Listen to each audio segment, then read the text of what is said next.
大家好，我是田园。今天给大家分享一个泡芙酱奶香小面包的做法。首先我们准备260克的高筋面粉，先加入2克盐，3克酵母粉，再加入10克的奶粉，20克的白糖，然后用筷子先把它们充分搅拌均匀。搅匀后，我们先加入30克的鸡蛋液，再少量多次的加入大约120毫升的清水，然后用筷子先把它们搅拌成这种面絮状，再下手把它们揉成像这样偏软一些的光滑面团。接着我们先加入20克室温软化的黄油，然后再把它移到面板上，像搓衣服一样继续给它揉搓10分钟左右，一直揉成像这样细腻光滑的面团就可以啦。揉好后再给它盖上保鲜膜，让它常温醒发至2倍大。接着我们在20克食用油里面先加入40克的清水，然后开小火把它煮至稍微沸腾的状态。接着我们关火后再加入20克的低筋面粉，然后用铲子把它们翻拌成像这种细腻无颗粒的面糊就可以啦。面糊稍微晾凉后，我们再少量多次的加入大约30克的鸡蛋液，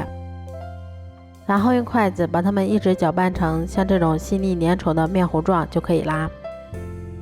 泡芙酱做好后，我们先把它放到裱花袋或者保鲜袋里面备用。像这样体积明显变大，用手指伸进去不回缩，我们的面团就已经醒发好啦。接着我们把它移到面板上，先给它折叠几下，排出里面的空气，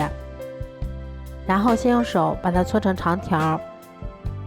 再用刀把它切成大小均匀的小剂子。我们取一个小剂子，先给它揉得细腻光滑一些，然后再用手把它轻轻的搓圆。都揉好后，再给它盖上保鲜膜，让它先松弛15分钟。15分钟后，我们取一个小剂子，先给它轻轻的按扁一些，然后再把它擀成一张厚度约3毫米的牛舌状饼皮。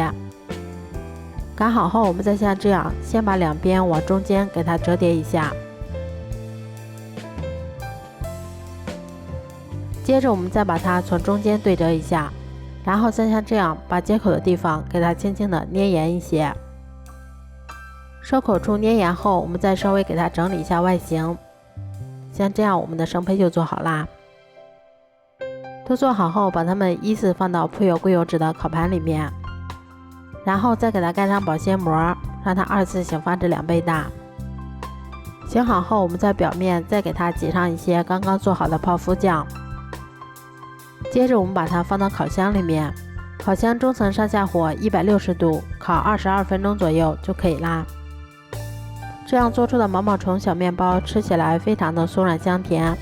自己在家做的干净卫生，没有任何添加剂，大人孩子吃着也放心。如果喜欢的话就试试吧，喜欢我的视频就关注我吧，谢谢您的支持。